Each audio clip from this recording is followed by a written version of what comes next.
Welcome back to Rebound with Resilience, a podcast dedicated to raise your resilience, mindset, and mental wellness.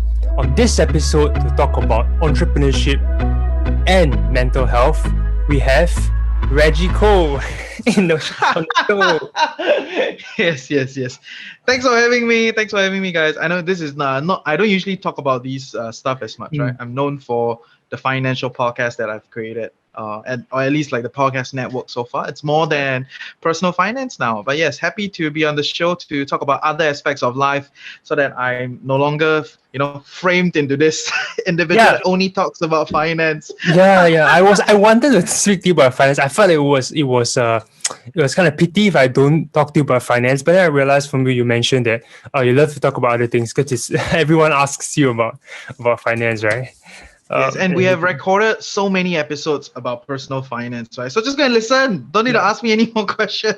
Just go and listen. And if you have questions, then you can DM me, all those kind of stuff. But yeah, happy to be on the show to talk about entrepreneurship, which is a big pet project of mine that we're building at this moment in time, and mental health. Yes. Sure. Let me do a proper introduction of you as well for the guests. Before we begin, right? Reggie Cole is a serial entrepreneur. He has run multiple businesses, held senior positions in different companies, and about 2 years back, he started the Financial Coconut. It's SG's first financial literacy podcast, and to date, he regularly features in the top 10 podcasts in Singapore, with over 35 to 40,000 downloads. These are downloads, not just views. Downloads per month. Okay, so it's amazing. So I'm so excited because when I first started the podcast, kind of my ideal dream was to be in the top 10. And you're in the top 10 regularly.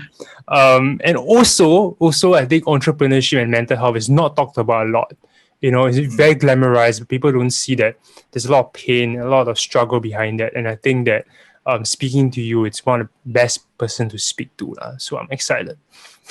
Yeah, thank you. I'm not sure if I'm the best person to speak to about entrepreneurship and mental health. I think there are a lot of professionals out there that have dedicated their life to talk about it and do all that they do, all the magical stuff, which are extremely important, very under-discussed topic. Yeah. And I kudos to them, right? But I do have some thoughts and just happy to share.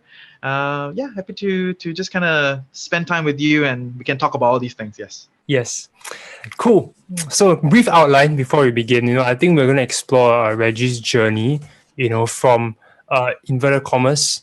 We'll say drop out of school, right? But of course, it's just a term for it. I think you made a choice to go. Yeah, over sensationalized, this whole drop out from school thing. It is just emotional rash decision. Also a young rebel at heart, thinking that I don't need this thing, let me just go out there and see what it is. Of course, it's been pretty painful, right? But I don't want people to feel like, drop out is amazing. Nope, it's just a different choice. It's part of the process, Definitely, and then beyond that, I think starting several businesses, we'll talk about that as well. And then finally, maybe a podcasting for a selfish reason. I want to know how you grew your podcast and everything. So I guess let's begin with school first. At that point, right? Was it you that wanted to further your studies, or after NS, was there a desire to go to university? I think it's part of the narrative, right? Everybody feels like all the years, I won't say 18 years, but since primary school all the way, you've been narrowed, you've been built into this idea of progressing into the university, right? Before NS.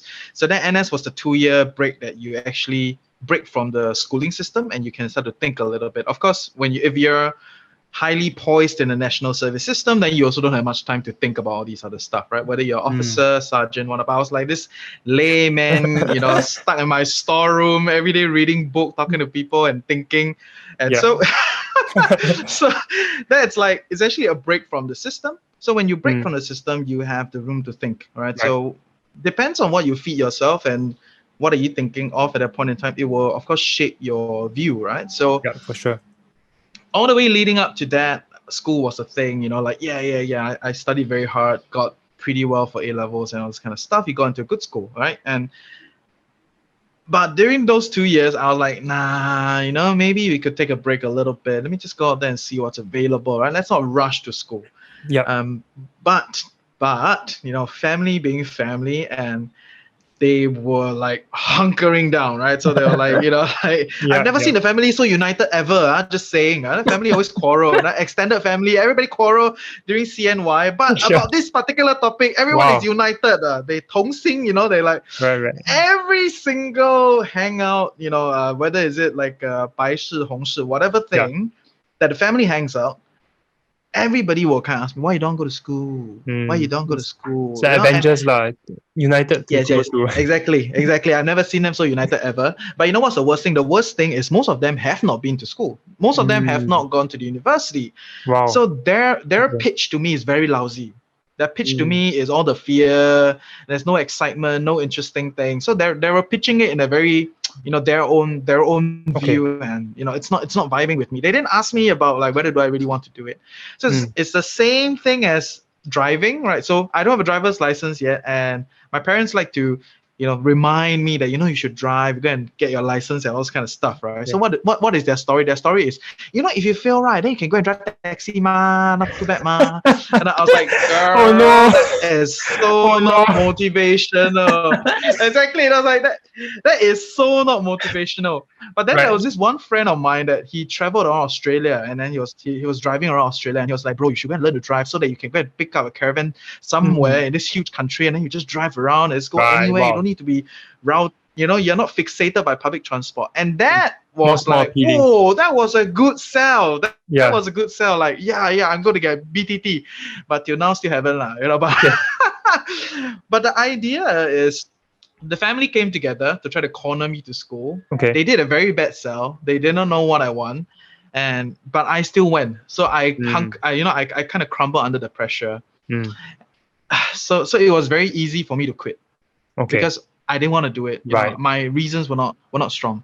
Got it. I just felt pressure. And when more pressure comes in, when school, all that, it's after all the orientation, all the fun shit, right? All the other things start to set in. And those things were really hard. So Right. I was like, I'm not gonna do this. So I left. Is it just to explore that a bit, right? Is it just waking up and just dreading going to school? Like, what's the feeling like? Was it a feeling of dread? Was it a feeling of frustration? If you could pinpoint it, or was it a combination? That definitely, everything is it adds to it, right? A lot of people, when they tell you there's one reason, there's two reasons, I would say that those things are the main reasons, but everything else kind of amounts to it. Right? So all the things that you pointed out, of course, it's pretty real. I'm gonna share with you guys a story, very cute story. So I went to I love stories. Yeah, I went to NUS Business. Okay, name drop, NUS Business. Yeah. So I thought like, wow, this is great. One of the best business schools, straight A's, blah blah blah. I'm expecting everybody had to be top notch. Okay, so I went to school and I asked some of the people that I've met, it's like, hey, why are you here in school? Yeah. And some of the reasons that I heard are, it's because I don't like science, don't like engineering, don't like architecture. That's why I come here, lor. Yeah. Right. So I was like, what? That was like one thing that was already. It's like, what? I don't want to talk to you, okay? And then I turned around and I asked someone else, like, so then why are you here, sir? Then the story is because I want to start a cafe, lor. So I come to AS Business, learn how to start a cafe. I was like, girl, you want to start a cafe? Just go and start a cafe. Yeah. Right? Don't come to school that way. So I think all those things did not help. So then I had an outsized expectation of year one in being in school, right? I have outsized expectations of, freshies in NUS Business, and with all these other things that were not exciting, and I felt pressure, and I was like, nah, I don't want to do it. So it's an amalgamation of everything, but I think the cuter stuff are these kind of small little experiences. It highlights, it's a cute story, but it highlights a certain reality, right? That we're not really taught to do independent thinking. It's just a lot on social pressure and conforming to that. And education, to me, I think the funny thing is that only kind of when I faced my mental health challenges and I inverted commas went to good schools, it's only through that struggle and that process and understood that, wow, education is so exciting. But it's not just confined to the four walls in a textbook, right? It's education in a broader sense. Just that fascination, listening to you now, that's a form of education. Running a podcast, just nature, just going out and walking in nature is a form of education. So I realized that, man, once you really get the essence, right, it's different. You learn for different reasons, not just for the results, right? And I wanted to ask you, like, what is that educate? We briefly talked about it, I guess, off camera. What is that essence of education to you? Someone were to ask you to define education, right? Like what is it for you? Wow.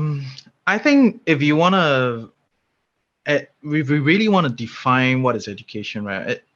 If we fundamentally look at it, education is exploration and going out there and experience things, Yep. right? So at some point in time, when you explore and you try different things, you feel this disdain when you're repeating something, right? You keep repeating and repeating, and then your day in day out you sian, right? A Singaporean call it sian. So if you're sian, then you want to kind of break that cycle a little bit, and people would think that I want to quit my job, I want to pick up a business and all those kind of stuff. But actually, what you're really craving for is exploration, is learning, is trying to see things differently, right? So it's all the growth that you're seeking for that maybe in the office it does not give you that. Because the reality is you are part of a big system, right? So it's like me and my team, where we built this podcast network, and we're not big per se, but we have at least 10 over people doing all small little things, right? So we have a few core and then all these people on the side doing all these things. They're all important.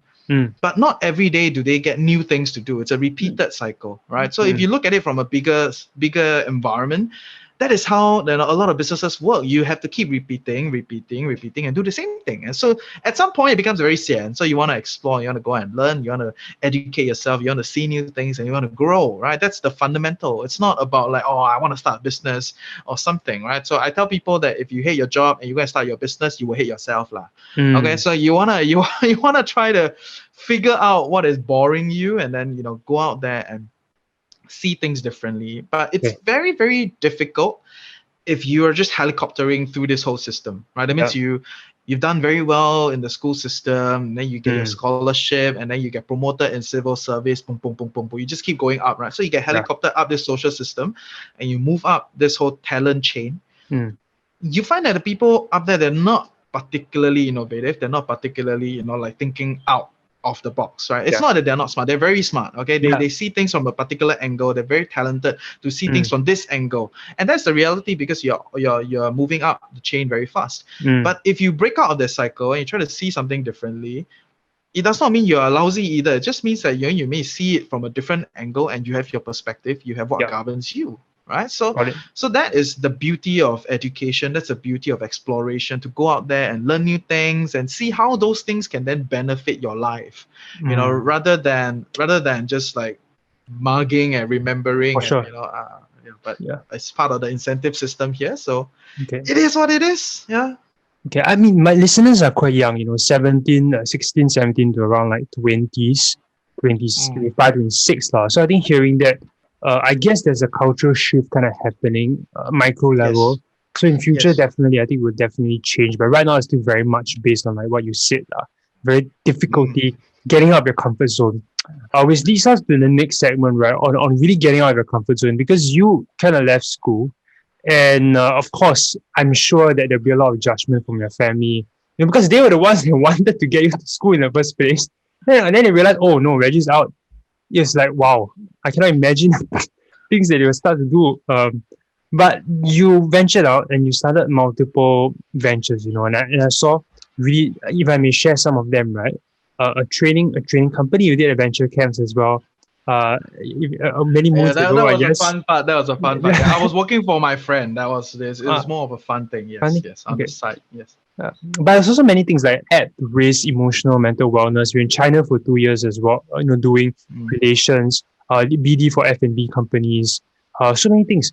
But I just want to know, like, how was the experience like for you, lah? I was all over the place, right? But maybe when you first started out, your first venture, was there any fear? Or was it just, okay, I'm going to do this?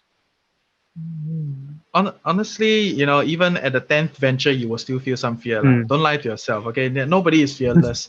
I honestly don't think fearless exists other than in Aladdin, But, but the reality is, I think for a lot of people, many people, a little bit story. Okay, recently my youngest brother came and talked to me. So I'm not particularly close to my family. A lot of family issues there. We can talk about it later. But the idea is for him to come and talk to me.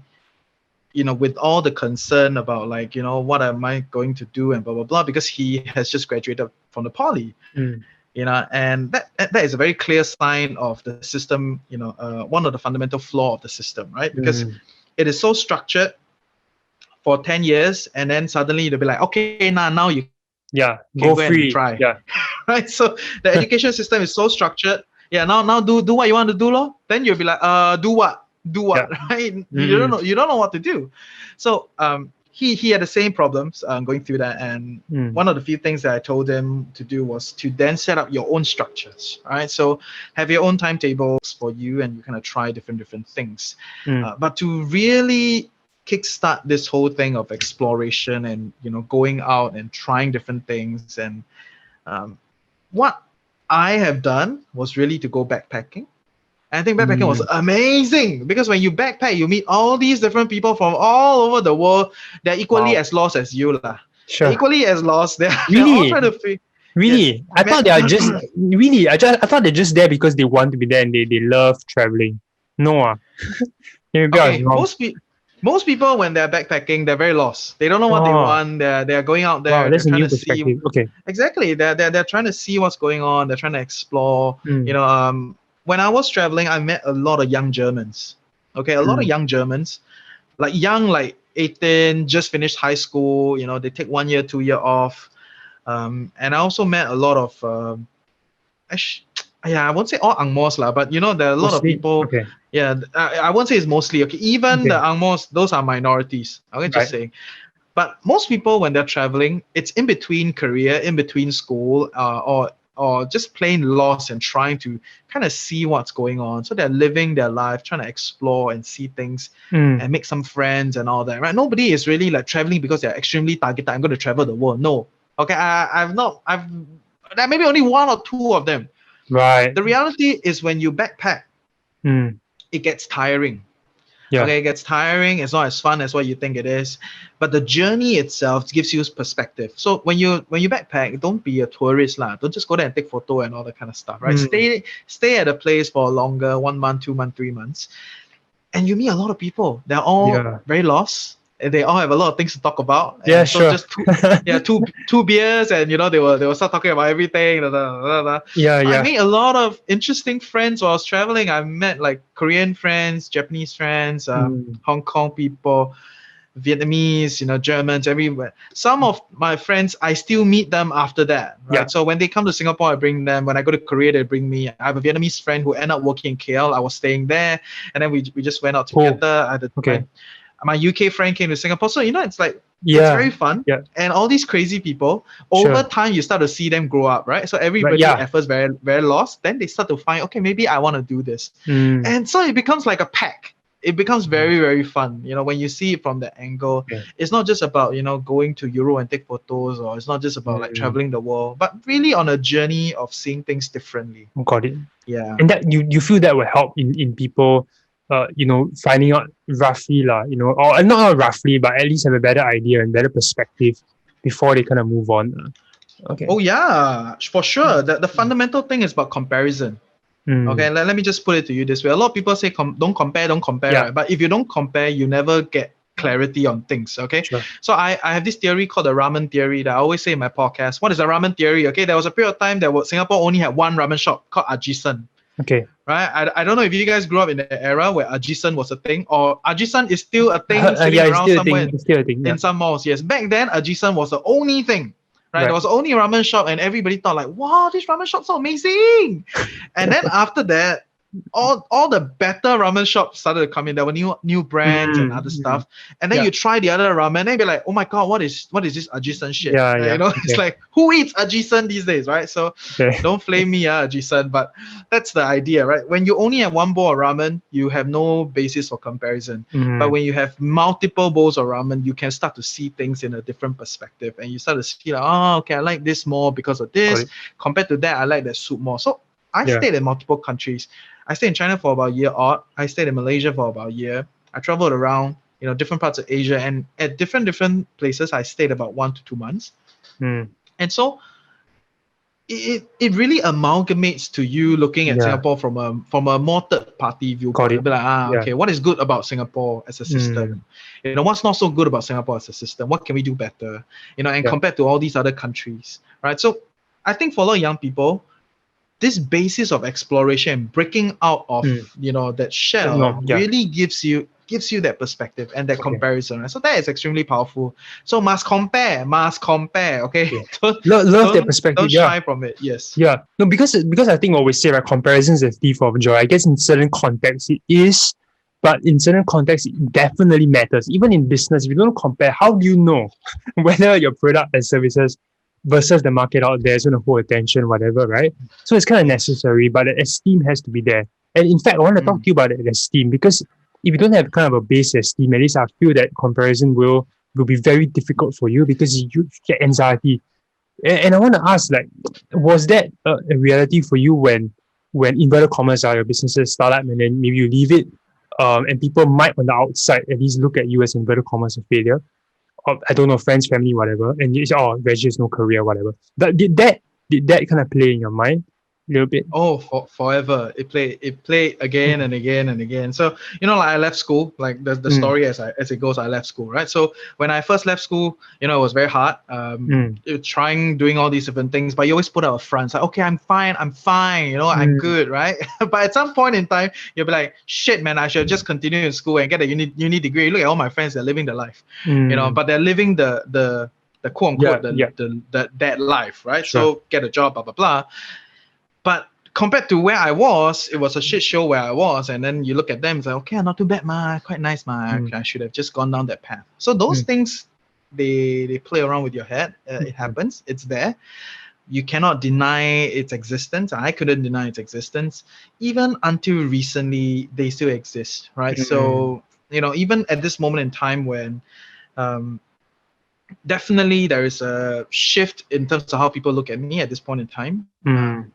It's weird. Okay, so Yeah, nothing has really changed. It's just that I became a little bit more famous. I put together something yeah. that That has is of traction, right? Yeah. value. It's there's traction. It looks like a business. People start to take me more seriously, and then my friends and family from the past, Yeah.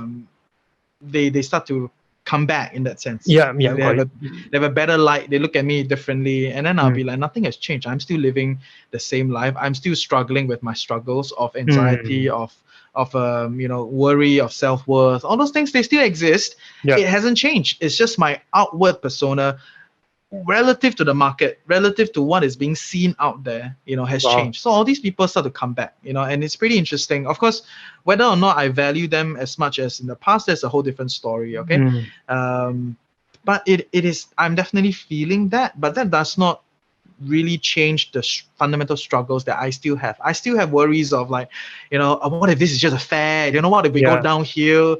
yeah, What yeah, if this does not work? All this right. what if, right? They come, Yeah. they come along. Okay. Okay. So one thing that I do with my team is I let them know that I have all these what ifs. They Mm, know, and if they have what ifs, they can also tell me. sure. So I believe that is a great way for a place to work, right? So it Mm, does not mean that we are here to like hug and swallow and like no, yeah, but yeah. it's The just letting temporary everybody safe know. space. Yeah. Okay. Exactly, right? So that's a great place to be. Okay. But yeah, I do struggle with these things even till today. Yes, that's Mm. the reality. Can I go back a little bit? Back when you did not have a team, right? It was just Reggie, it was just you. How do you cope with that then? I had a few good friends. Okay. Okay, I had very good friends. You know that they really kind of pull me along. Okay, the one is pull me along, right? Because at that point in time, my bandwidth was really put on survival. I was just trying Mm, to survive. I can wake up and then just watch YouTube the whole day and then eat and then watch YouTube and then sleep, right? So I'm on this cycle, mm, very unhealthy, but I was just trying to survive. Okay, mm, so I had a few friends that just do very small things for me, very small. They'll be like, "Hey, want to go gym?" And then that's all. I will dedicate the whole day just to have that one gym session, because it's not because I love the gym, but just I got nothing else to do and I don't really want to do any other thing. yeah. So this guy comes, to my doorstep and tell me, hey, let's go to the gym, right? So okay, so and it became an every week thing, every week once or twice. I think we went to 3 times for a period of Yeah. time, and before COVID for sure. Okay, and then there was this one other friend that would like just kind of hang out with me every maybe 3-4 days, just have coffee together.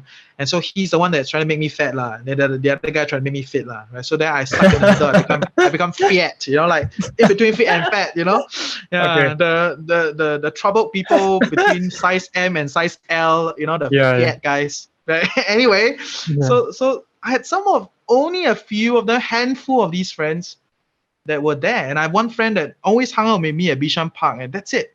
So we did very small things, but they were extremely crucial. Without them, I wouldn't be chugging along, and I wouldn't have like exposure beyond my own head. Yeah, definitely. Right. Because you don't get out of your head. It's very dangerous. Yeah. Very dangerous. It's very hard. And I think I saw this one video. Someone was saying in a very cute manner, it was like, all these modern day psychologists and therapists, right? What they do is they lock you up in a room and then they try to tell you to think. Oh, yeah.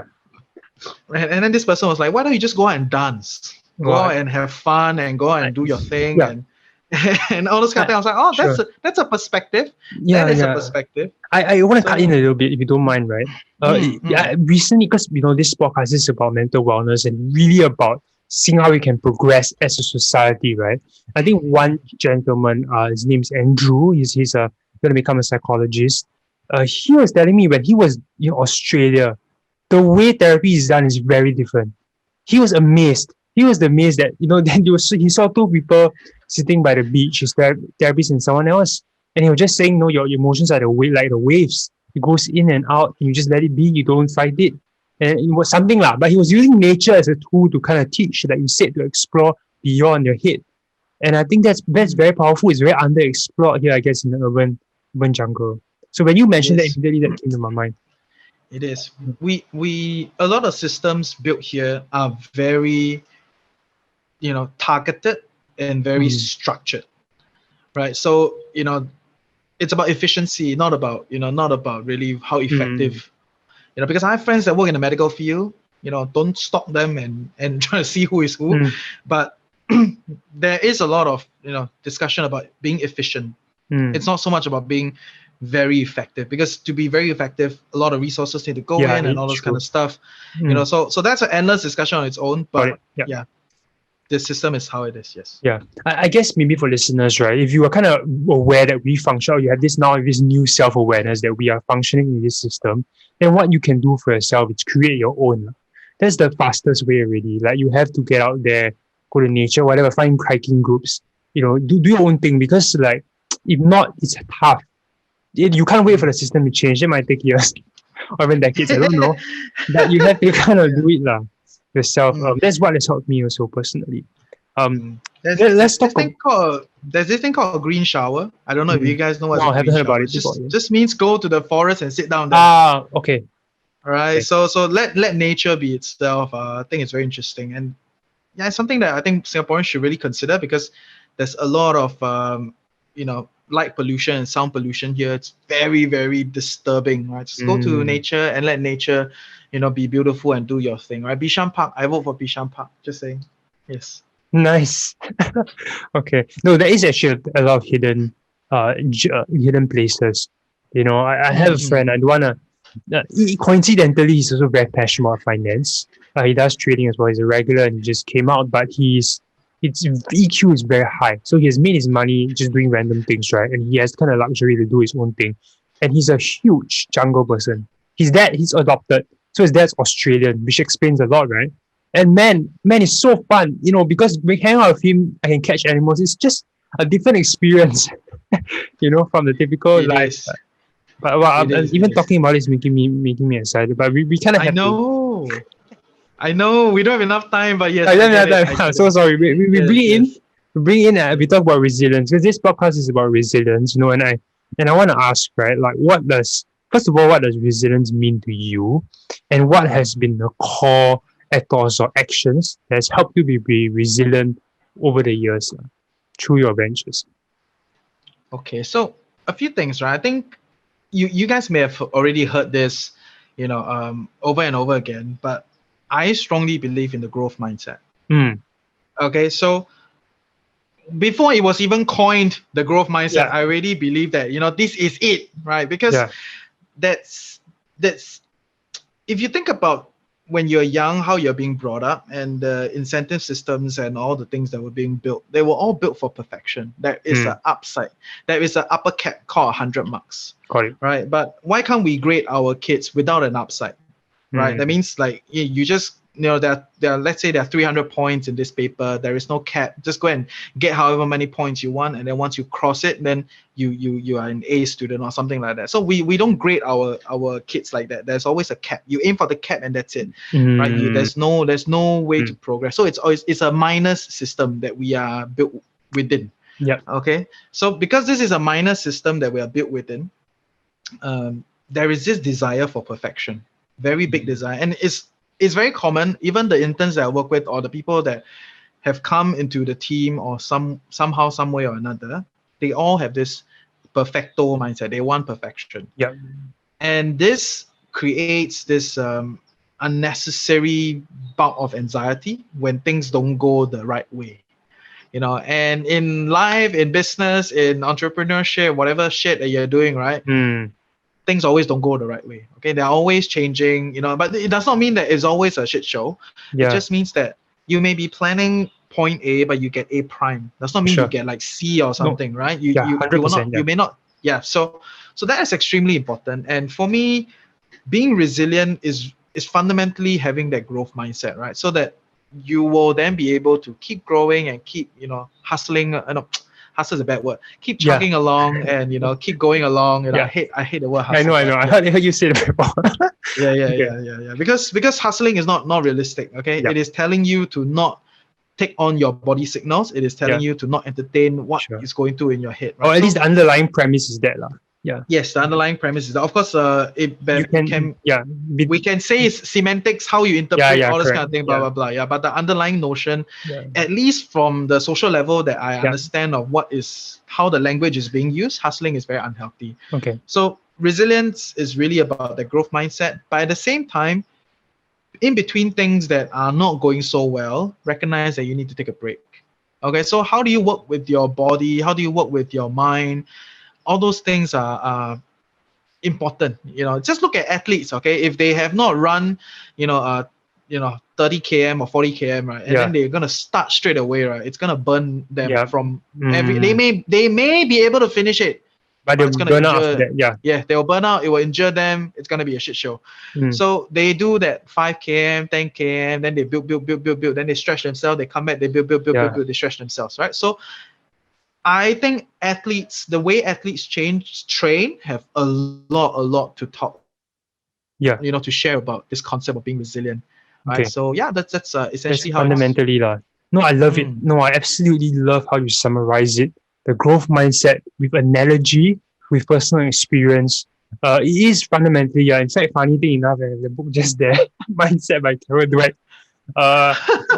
She's dedicated her life to it, like 40 years of research into this, right? But fundamentally, it's about that when you see life as an infinite journey rather than just a destination, it's easier. And when you mention about perfection, I really relate to it. Even beyond my depression, right? I still fall back into that sometimes, where I want things to be, especially in media, right? You want everything to be nicely, or especially I know. Before we went live, right? All these things. Hey, this one cannot. The angle cannot. This one nice enough. And then happens, the compulsion to do the edits, right? Wow, it really weighs on your mind, and so I can get where you're coming from. But I love that.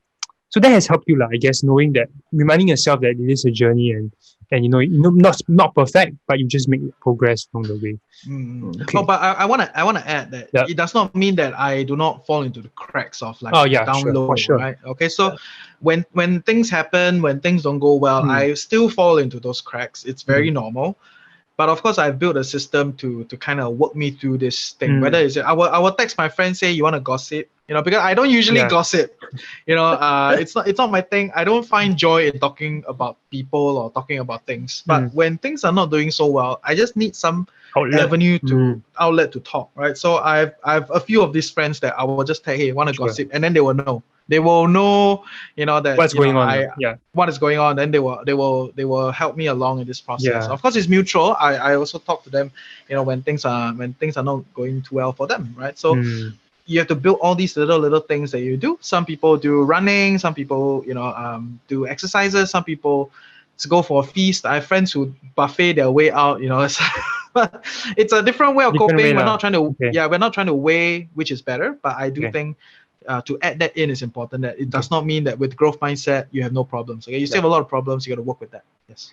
Yeah, in fact, the funny thing about a growth mindset, if I may add, right, from a school level where I do work in, there's a tendency that because we kind of classify as growth and fixed mindset, we think of it in binary terms. But specifically, Carol Dweck already said, there's no binary growth and fixed mindset. It still exists on the spectrum. For codification's sake, you have to codify them for easy understanding, right? But it exists on a spectrum. And the problem is when we label people growth mindset, fixed mindset, the irony is that we create a fixed mindset. It's a false growth mindset.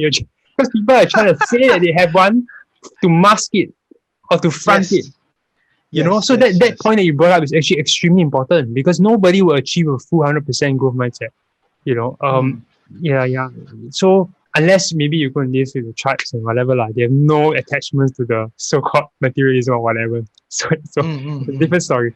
But cool. So before we talk about podcasting, right? I think just one last thing with regards to entrepreneurship. Like I said, a lot of my audience want to venture out. We really talk about resilience, the mindset. They want to venture out and they want to kind of maybe do their own thing. Right now, it's a bit more inverted commas glamorous. What advice would you have for them besides what you just shared about growth mindset? What other advice would you have for them? It is extremely unglamorous. Just saying. You must first understand media. You must understand the media circuit, how media works. How do they get your attention? Why do they do certain things? What are the biases behind the media circuit? Before you understand why entrepreneurship is so glamorized, okay? I've done a series, a pet project of mine called our Entrepreneur Shit Show, right? Where I get my entrepreneur, where I get my entrepreneur friends to come on and talk about the shit that they're going through or the shit that they have went through, okay? It will be even better if they've already gone through the shit for a while and then they have processed those thoughts and put them into lessons for people to share. That'll be the best. But I'm perfectly happy for them to come on to just talk about their shit and the kind of problems that they face on a day-to-day basis. I think that is the reality. Why I want to do that? Okay, some people say, "Hey, why you want to do that?" Like I air out all the shit. And I was like, "Okay, that's my pet peeve. I love to air out all the shit because I think that is, something that people need to see, people need to hear, people need to know that this is the reality. Does not mean I'm stopping you from being an entrepreneur. I think there is value in entrepreneurship. There is a lot of excitement that can come out of entrepreneurship, right? Being able to build something of your own, without really being told what to do, I think that is extremely sexy. But the reality is, at some point in time, it is not just your own view. Okay, that one we can talk about it another day. It's a lot more detailed. But what I want people to know when they come into entrepreneurship, it is not glamorous at all. There are a lot of dirty work. There are a lot of things that you need to do on your own. You're stretching yourself, which is why I tell people that if you quit your job to go into a business, you will hate yourself. Okay, but explore, try, give it a shot. Even though I tell you all this, I still hope you give it a shot. Okay, because the reality is, I'm trying to tell you, this is what is happening. The reality. And be prepared for it. No matter how much I tell you, you may not be fully prepared for it, but definitely based on the content that I'm churning out for this, right? You are definitely more prepared than just watching the random news saying that, oh, this person raised 10 million, that person blah blah blah blah blah blah. No, those are rubbish. Don't waste your time looking at those things. Yes. I really like that. It feels like I'm overusing it, but I really mean it because I talk about it a lot, preparing people and not protecting or preventing people, but preparing them for it. You don't want to necessarily scare them away with exaggerated stuff, right? But at least it's very real. And when I listen to episodes, I think Alex was the first episode, and I have chatted with you, I have met him before, and it's very real. It's very real that these are the things that we go through. And because, like you said, entrepreneurs find the need to always be perfect in front of investors, in front of the crowd, even for me, right? And it's hard, especially because I run a company on resilience. So it's very difficult for me to even say anything like, oh, I'm struggling, because people are like, oh, but you talk about resilience. But resilience is about the struggle. Without the struggle, Yes. there's no resilience. Yeah. Yeah. So I agree. okay. So yeah, thank you for giving that And perspective on. you saw. I saw that you were vibing for a moment, right? Oh Like you yeah, were vibing with all the shit that wants to come out and all that. And yeah, that is the beauty of the show, because entrepreneurs actually have a lot of shit, but they got yeah, no place to dump their shit. There's no place to talk, right? So yeah, so that's the whole part. And yeah, thanks for being vulnerable. I think that's extremely important. yeah. Yes. Yeah, Mm. it is because, like you said, having that place where people are safe to share, right? And Brené Brown, I guess, she's the kind of pioneer in this, Mm. right? Where she talks Yes. about shame, talks about guilt suppression as well, and a lot of it happens because we just very afraid of judgment now. But Mm. vulnerability is very powerful. It's one of the most powerful connectors. And in my sharings, in my speaking as well, that has been inverted commas my secret, I would say, to connect with audiences really. So, Yeah. yeah. All right. Let's talk a little bit about the book that you wrote. I know that you said it's no longer like kind of a major focus for you. You prefer speaking, right? It's like writing stuff. Uh, Yeah. but why? Why? Because I just briefly talked about that. I found it interesting the overview about how very related to this what we just talked about. People want to live the cool life, right? It's okay, getting the best grades, getting the most prestigious professions, getting cars, condo, all those things. Now, is there any concern with that, and what do you then advocate for, or not really advocate, but what you suggest is the opposite here thinking? So I think the book was a personal project, Mm. many years back. I don't remember which year. I think maybe 5 years ago, when I Yeah. first started traveling, and then I meet all these people. I go out there, I see all this thing. Then one day when I was in Korea, feeling very cold after like some vomit, because I drink too much soju and then you vomit, right? And then I'll be like, oh my, I really. Oh wait, sorry, I didn't realize your audience are a bit younger. Oh no, it's But okay. yes, anyway, people when Not they so get older, young they lah. They're drink. okay. Okay, They yeah, drink for 不要 sure. Yeah. 骗自己, okay? So Yeah. anyway, so people they do drink, Yeah. they want to Yeah. intoxicate themselves. But anyway, it's a culture there. So we Mm. had fun. We drank a lot of soju and I puked. It was a very bad day. Mm. But while I was puking and I went back on my bunk bed, shivering in the cold, I was like, I should write this whole thing down. Mm. I should write and let people know what is going on and kind of see perspective. So I Yeah. actually started wanting to write a travel book. Okay. But I realized that while I was writing, it was not about traveling. It was really about doing all these different things and experiencing life in a much different facet, in a Mm. different way of life that is helping me understand what I want more and more.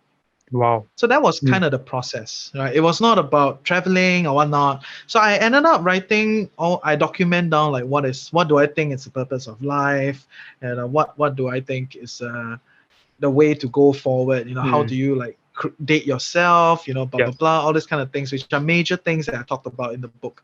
At that point in time, I still wasn't a very big reader, so I may Mm. have like accidentally used some other people's terms without knowing that it's a thing Yeah. already, right? But it was that pet project where it became very cathartic. So at the Mm. end, when I published the book, so okay, once again, there's a lot of struggle. It was not Yeah. easy to publish something. So Mm. I self-published the book. A lot of friends turned up, and we sold like 300 copies to all these Mm. friends that supported. So great. Um, the interesting part was after that day, after the launch, I went back and I slept for 12 hours. Mm. So it was extremely cathartic. I've not slept like that in a long, long time. Right. Mm. So there's this sense of like, release. And that Okay. is very powerful. And I think people should write. If you Mm. ask me, I think people should write. I'm not a good writer. At this point in time, I know. Okay, when I first wrote it, I thought everybody can write. But at this point in time, I know that I'm not a good writer. Yeah. I'm not able to invigorate minds and all that. Yeah. Given my current writing skills, maybe 5, 10 Yeah. years later, things may change. It's different. But Yeah. my medium now is vocal, is Yeah. speech, right? I Mm. can talk pretty well in that sense. Yeah. But I still think people should write. Whether or not you're a good writer, whether or not you make a lot of money out of it, Journal. whether or Yeah. not you Okay. publish, you should journal, you should write, because this Yeah. is the whole process of letting your mind flow, Mm. right? And even yesterday I was writing because I was feeling, especially when I'm feeling anxious, I will write. Yeah. So I'll Okay. just let my mind, do its magic. And I think it's something that everybody Got it. should do. It's a great project that I've done. And yeah, some of the core ideas I've already talked about it so far, through this conversation. But one thing that I think should be accentuated would be this idea of dating yourself. A lot of people struggle with being alone. So I know some people say, oh, it's different from being alone and being lonely, blah, blah, blah, all those things. I will not touch that. But I think to be able to be alone is to be able to be comfortable with yourself. And that is a very, very important part of living a full life. Right? So what do I mean? Okay, if you cannot like hang out with yourself, you cannot, spend time with your own mind and spend time with your own emotions, then how much do you actually understand yourself? How much have you actually processed all these experiences that is external, but you're trying to internalize them? Yeah. Right? You have all these things that you have experienced every day, so much, signals and, things Noise, happening in your life. Yeah. But you didn't bring them back to like your core, your idea. So you're not at peace, you're not at ease. Right. So I'm a very big proponent of this idea of being at peace. Okay. So yeah, I think dating yourself is something that everybody should do. So go and do your alone walks, do your own journaling, do all those things. Sure. I think those are important. Sure. I love to have a copy as well. I was telling you, asking you about it. I think it also kind of is rooted in your travels, right? The idea of dating yourself, that you're kind of alone a lot of times and you have to think. And it reminds me of also David Goggins. We know who he is. He's an ex-Navy SEAL, quite an intense guy. That's how he discovered his why. And not everybody should go down that path. But he's a very intense dude and he just powers through. And that's how he finds his peace, right? In pain. And you can tell it's authentic. But that's him. He did say that one thing that struck me. He said that the toughest but the most important conversation you must have is the one you have with yourself. Because you walk around with it, you talk, you go around with it, eventually you sleep on it and you become it. So yeah, and I feel like you said many of us don't necessarily find a quiet time to converse with ourselves because there's so much noise. We go about doing things, we are pushed around by different factors. And it's almost hard. It's almost as if like 20 years, like you never had time to think for yourself. It's always been the system pushing you to the next thing. What's next? And you never really sat down, And so you reminded me of this because recently I've also faced that, that I've come to the second year being an entrepreneur. And yeah, I'm just facing that. I'm just doing things and I didn't have time to sit down and say, where am I going? Or what am I doing? It just becomes very, yeah. But anyway, thanks for that perspective. It is. And I mean, I just want to add on to that, right? That as an entrepreneur, you go through this whole process a lot of times alone. And modern day technology does not help with you being alone, honestly. Okay, because although I do podcasting, I do all these things. Honestly, even I don't listen to podcasts all the time. Yeah, of course. Right? Because I think you should gotta listen to yourself, right? Yeah. Listen to what is going on in your head and all those kind of things, right? Those things are fundamentally important. And yeah, I think it will really help you to kind of ingest and digest a lot of these signals that you've gotten throughout. So yeah, let's keep going. Yes. Right. Last kind of part of this podcast is about podcasting. So yeah. For those of you that ask me to start a podcast for this kind of thing, this is probably a good segment for you. Those of you that don't, I think it's a good insight as well because it's a new industry. Why podcasting? I know it's just been 2 years. It's just been 2 years, but how did it start? You say it started at a kitchen table and finance, not something that I guess maybe a group traveler would think about. Or maybe that's maybe me stereotyping. Okay, stereotypes exist for a reason. Stereotypes exist for a reason. Right, okay. Right. But why? Why? Because we haven't even talked about finance at all in this podcast. But why finance and why podcasting? If you want the non-PR honest truth, right? is I was very irritated with a lot of these online gurus. Right, so they were disturbing my YouTube videos, they were disturbing my social, like my digital social life. And I was like, hey, shut up lah, right? Let me just tell you my thoughts, right? So wow, that's kind of how it started. So that was kind of how it started. Okay. And it was really an extension of my disdain. But of course over time I learned more things. I recognize, there are reasons behind things. Does not mean I support them, but I start to Mm. see things in a rounder fashion. Okay. But all that, they fundamentally, that's kind of how it started. So I Mm. didn't feel like I had all the answers, but I felt that I have some thoughts that I should put it out there, Mm. and Singapore, they had a podcast at that point in time. There are a few YouTube channels which are there. Mm. I have a lot of comments about the YouTube channels, Yeah. but we can talk about it another time, okay? Yeah. Because everybody's trying to speak to a different audience, okay? Mm. I have a particular kind of audience that I'm trying to speak to. Mm. So then that was just me exploring this as a medium, and I just put my thoughts out there, and it blew up. I don't know how the hell it blew up, but Mm. people were sharing, and we got traction and all those kind of stuff. And maybe 18 months ago, podcasting was not as big. So Yeah. if you had a little bit more traction, the algorithm will push you. Mm. So you will get a little bit of advantage, doing that. But it's not something like, oh yeah, we have all these competition, a lot of people, Mm. it's like now you're trying to do YouTube, but it's going to be very hard. Yeah. You really got to be very good at it. But podcasting at that point in time was like that. Now we're starting to see more podcasters come in. It's just great, more people in the space and talking and all this kind of stuff. But yeah, my fundamental idea was that I was very irritated with all these guys. I just want to put my voice out there. I started interviewing people because I ran out of things to say. So every every step along the way was very practical and realistic. Okay. And yeah, we grew a community. We got to where we are. Yeah. It's kind of there. Yeah, at this moment in time, we're exploring all these other different Got it. content format. Yes. I think we are, of course, touching on the surface, right? But I think people need to know that beneath that, there's a lot of considerations. I guess not necessarily need to explore this in this podcast. We were discussing, and you were just giving me advice about just holding attention, editing, and all these things that people don't see. They just think that's just talking. But that's the biggest misconception. I want to ask you about that. What do you think are the biggest misconceptions about podcasting, or things that people are not aware of that goes into production? You know what's the one thing that irks me a lot? Talk is cheap. A Mm. lot of people say this thing, talk is cheap, but talk is cheap. Can you do not, right? So especially in Singapore's context, because the system has been built in a way where you don't talk about things, everything is about doing. But if someone talks very well, you will never say that their talk is cheap. You'll be like, wow, this person very interesting. Right? So when people say talk is cheap, right, essentially means you're not talking very well. But and it's a story for another day. Wow. The idea is I think a lot of people underestimate the power of conversation, the way you talk, the way you narrate, and the way you kind of engage your audience. When I first started podcasting, I was already a podcast listener. I consume a lot of podcasts. And I thought like, oh, very easy, ma. Just pick up the microphone and start talking, right? So life is easy. Let's just do it.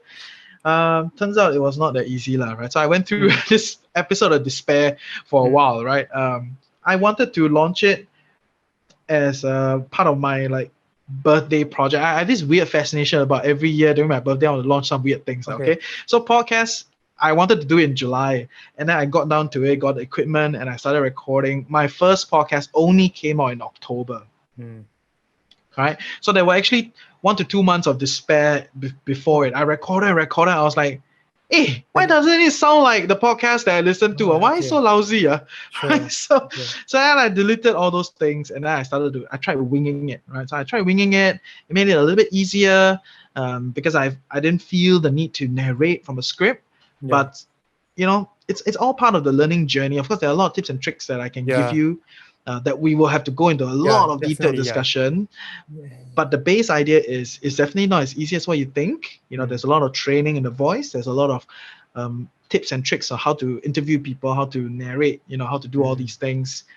But my base case is always, although I tell you this is very tough, but I still think you should do it if you want to just give it a shot. Let's try.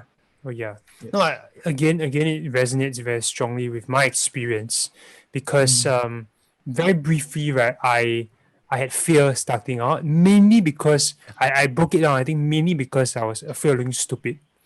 And I was afraid of people judging, who is this guy? Or I was afraid of talking to people, or inverted commas, for lack of a better word, more famous than me. Then I asked myself, why am I doing this? Ultimately, I'm doing this because in my context, right, I want to change and potentially save a life. That someone can listen to this and say, wow, he's going through the same thing as me, and I'm going to seek help, And with that, I realized that, wow, is my ego more important than someone's life being saved? And with that, I just started. I said, who cares? I mean, I'll learn along the way, but if I want to start something, I have a strong reason, go ahead lah. And of course, along the way, after 1 year of doing it, right, I realized, wow, it's excruciating, the editing, just thinking about conceptualizing everything, holding people's attention, scheduling guests, and of course, I have videos as well, so that's an added element. But I don't regret it at all, and there have been moments where, if I may share, I'm not sure whether you relate, but in that moment I'm speaking to you now, that has been that has been my greatest fulfillment with podcasting. Just listening to somebody's story, listening to things from a different perspective, and having it documented, so I can go back there. The business of podcasting is excruciating, but podcasting is lovely, So It's the same with writing books. Okay, the Yeah. business of books is very hard, but everybody should write a book, in Sure. my humble opinion. Right. Same with podcasts, right? So that is definitely something. And I've one little tip to add if Yeah. people want to start interviewing people, recognizing that whoever they are interviewing, you're interviewing them because they have done very well in a particular aspect of something in their life. But they're humans, they struggle with everything. Okay, they have all the same struggles as you. I mean, just look at what happened to Bill Gates recently. And I know you interviewed Tim Pei-Ling, right? Yeah. When Tim Pei-Ling first came out, the stupid Kate, the Kate Spade, the bag thing, definitely hounded her for sure. Yeah, she Right? talked Because about it, first time in the public eye, and then people talk about this stupid bag that everyone had, but it became a very big thing because she's a first-time politician, and she does not have purview of the public, right? So all these things are very real, So when they first started, or they have ongoing problems, so whatever that people want to put it out there and let you know that they're very good at it, or they have come to be acclaimed as very good at it. Yes, that's why you're interviewing them. But they have all these other problems that you either don't see or you think they don't have. The reality is they all have. We all have issues. And when you start to see it that way, you will start to see them as a human. different, right? Yeah. And then you have a less great time fear. talking to them. Yes. Yes. Wow. Yes, I Yes, realized and that as that well. is yes, powerful. You know how I realized that? Because we have trained multiple new hosts, and a lot of people, when they start, they all have this same problem. Like they try to make this expert on a pedestal, right? To try to make them feel like, wow, they're amazing. And the reality is, yes, they're very good at this particular thing in their life. That's why you're talking to them. If they're not good, you wouldn't be talking to them. Yeah. But there are all these other aspects of their life that they're struggling, right? So they're humans. Talk to them like a human. Everybody has a good time. Okay. Last question, actually second last. What do you feel has been, I guess, one of the core reasons? Of course, sometimes it's hard to put into words, right? But if you have to, what are the core reasons or actions you feel that's responsible for you, being in the top 10 of podcast in Singapore and having that many downloads? It's a lot. People don't realize that it's a lot. Sometimes it's trying to get 100 listens and you have 40,000. Of course, I'm not compare. Oh, you say must compare, right? But yeah, in this context, it might make me feel a bit insecure. But how do you feel about that? First thing is, I am pretty animated vocally, right? So I think that is extremely important. I am very, because you're trying to do podcasts, right? You cannot lie to yourself. The model must look good.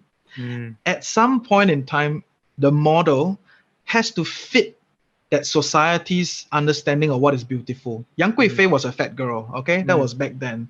And at that point in time, that society thought that was beautiful, and she was, amplified as the concubine and all those kind of things, right? So if you look at today, the caveat, the understanding of beauty is multidimensional, which is amazing and beautiful. Every community can gather around what is beautiful. So that is Instagram, right? That is that medium. And if you're trying to write a blog post, different people have a different writing style, and you can write for a certain bunch of people and you can come together, but you must be able to write. So the same idea applies for podcasting. You can be talking to a different bunch of people, you can have a different voice, you can talk about things differently, but you must be able to talk. So I've had a lot of people that struggle to talk. They don't do very well in storytelling. They're not very engaging. They don't work with their voice very well. And that is problematic, right? I have a lot of people that heard a lot of podcasters. When they interview people, I want to fall asleep. I'm amazed that the interviewer, and I'm amazed that the interviewee can continue. And I'm amazed that the interviewer don't find that a problem, right? Because the reality is there are objective standards to what is an engaging personality back behind a podcast, and also how do you cut some of these things, right? So all those things, they do matter. This will form your fundamental product. But of course, don't try to aim for the whole gimlet, narrative style podcast kind of thing. I know a lot of people are talking about it. I was like, you have no resources to do it. I can guarantee you. It's too tough. Masters of Scale does it, right? It's wow. Yes, no, even Masters of Scale does it on a smaller scale. Oh, okay. So with Reid Hoffman, they do it on a smaller scale. Let me just put it to you in a more contextual manner. Okay, if you want to do that kind of podcast where it's very storytelling, very audio documentary, you need to do about 4 or 5 interviews plus maybe 1 or 2 more narratives, monologues, to then fuse together into one episode. Okay, so there are a lot of work just thinking about it. That means other people already issue 5 episodes already. You only launch 1 episode. You jolly well have a very big team and good funding behind you. Yeah. Right. So if you're a solo, you're just starting out, you're playing around, don't think about those things. Just go simple. Talk a corner, kind of build a corner for yourself where there's a particular topic that people don't talk about and it's a thing. Urban foraging, or I don't know, meteor or something interesting that people don't talk about as much. It gets you a corner in the space, right? But at the core of it, you must be a good presenter. This one cannot lie. There are some objective standards. Yes. Sure, got it. I'll ask for evaluation later outside this. But last question: future plans, for Reggie. What's next for you? In terms, I know you started, like you said, entrepreneurship. Definitely check it out on Spotify. I've listened to that. It's lovely. But what are some future plans moving forward? Do you see this as a long-term thing for you? So my goal for this year is the podcast, right? So I made it very clear. One thing I told my community is that, for every year, set one theme and then just focus on that one theme. Okay, don't try to set 10, 20, 30 goals and then you kind of hit none of those, right? Or you barely hit any. So I only have one theme, and everything that comes along is a good thing that comes along, right? If you get fitter, good lah. If good lah, everything is good, right? But my goal for this year was to get the podcast together, to make it functional as a business model, and to really be able to pay the team properly. Okay. Right, and not live on people's goodwill, it's like, or good laurels, right? So that is the core of the business, and we're trying to educate advertisers, and we're trying to grow our reach. All these things are challenging, but we're trying to do all those things. And honestly, that's about it, right? Trying to make the business work and go into all the peripherals that we think our community will be interested. So we're targeting the same bunch of people that The Economist is targeting, and they call the term is the intelligent generalist. The people that want to learn about all these things at a decent level, not too deep, but like not shallow, right? So we're trying to do those kind of content, and it's figuring out that part. Yes. Okay. Where can people find you? Is there anything you want to plug? I mean, you will see us on Spotify, Apple, anywhere. If you want to see the full suite of podcasts, just go to thefinancialcoconut.com. Over there, all the information is there. Yeah, we're trying to build the website. Yes. Wow, I'll link it up. And I'll also link it to your LinkedIn profile. People can go and can check it out. Definitely, finance is, I mean, we hardly talk about finance, but maybe you never know, another episode. But, if you are young listening to this, finance is integral. Not everything, the money is not everything, but almost everything in our society has to do with money. It's so linked to psychology, it's so linked to emotions, even mental health as well. And it's just so many things to talk about. But the good thing is that TFC the Financial Coconut has 100 episodes, even more than that. So you can do it your heart's content. I think that will be a great learning for you, about finance. Yes. We've covered all the things that you can think of and all the things that you cannot think of. We've talked about all of them, but yes, they're all coming. I want to add that why is finance important is because our collective society has decided to choose capitalism as its core of operation. Okay? So if we decide to move away from the capitalistic society, then finance may not be as important as part of your life. But because of capitalism, because of all the markets that are being built as an extension of this ideology, This is the gameplay, and you have to play You the have to play game. within it. Yes, that is how it is. If you live on the metaverse, which I think more and more people are doing, right? Like they're drawing on the metaverse, they're doing all these things on, on this like digital world. If you live on the metaverse will have a different way to play the game. It's just the same with the cryptocurrency economy. There's a whole ecosystem. They have a different way to play the game. So understanding the game is not something that, it's definitely going to help you like become super amazing and whatnot. But hey, if you don't understand the game, then what are you really playing? Are you playing the game, or is the game playing you? Right? So just kind of see it as a gameplay, and you will have less disdain for it, because I know a lot of people when they think of finance, very difficult. Blah, blah, blah. Of course, you don't play the game, right? So learn it, recognize it's a game, and work with it. Yes. I like it. I guess that comes to the end of today's episode. It's so amazing to hear from Reggie's experiences. If it relates to you and someone who wants to be an entrepreneur, wants to start podcasting, I think this episode, definitely send it to them. Share it on socials as well. Tag us. I'd love to hear from you. And with that, we will see you on the next episode. Bye. Stay resilient. Bye.